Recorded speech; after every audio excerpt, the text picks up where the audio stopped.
I've been a Christian for 32 years now, and I have served as full-time pastor for almost 26 years already.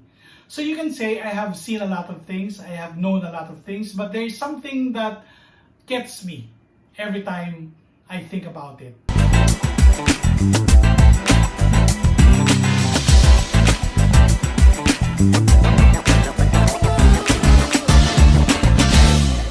Hello fellow gazers, my name is Bong and I'd like to welcome you to another conversation as we talk about our faith, as we talk about our life, and as we talk about how it is to live this life of faith that we have been called to.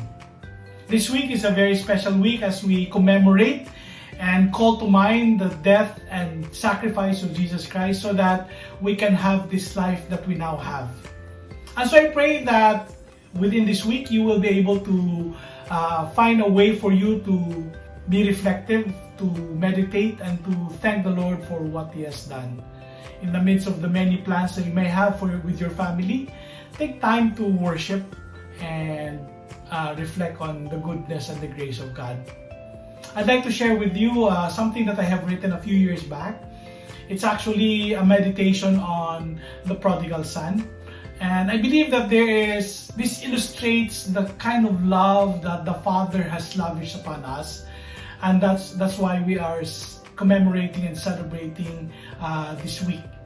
And so this gives sort of like a contextual background of what kind of love the Father has for all of us. And I hope that this is going to be something that can inspire and motivate and refresh us.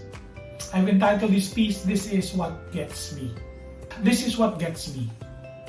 That in our meandering, in our passage towards home, we stumble, we wander off the path, we dread the thought of return.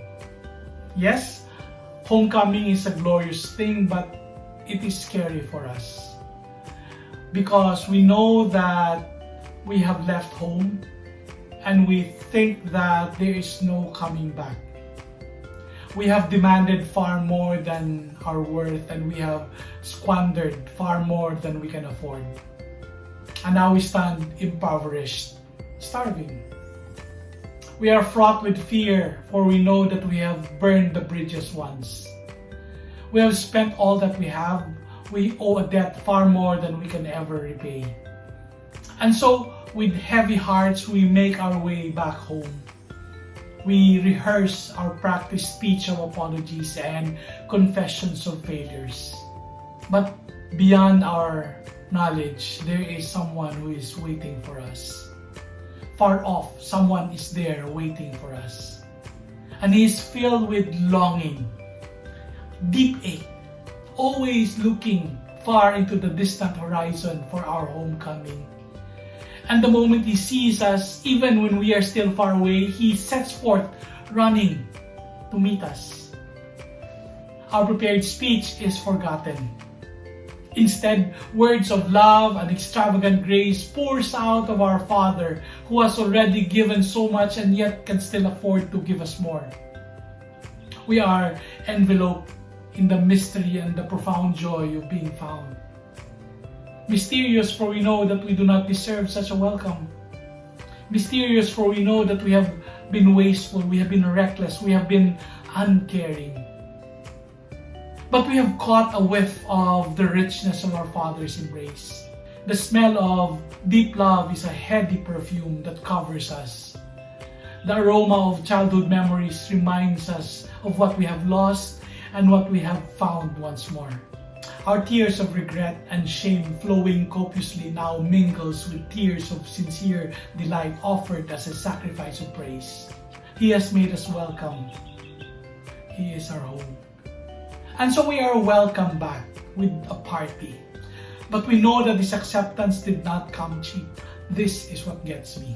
That in this act of acceptance, a price has been paid, a payment has been exacted with calculated precision. A sacrifice was made and it was given gladly. Every act of rebellion, every time we raise our fist in defiance, every moment spent in wastefulness is measured and calibrated. Payment is exacted. Every deed, whether small or big, a cost is weighed in. Every single act of disobedience and of missing the mark meant the giving away of something far more precious than our own lives. We now realize what we have squandered in our wasted lives have been paid back in full. Yes, our debt was paid. Payment has been made.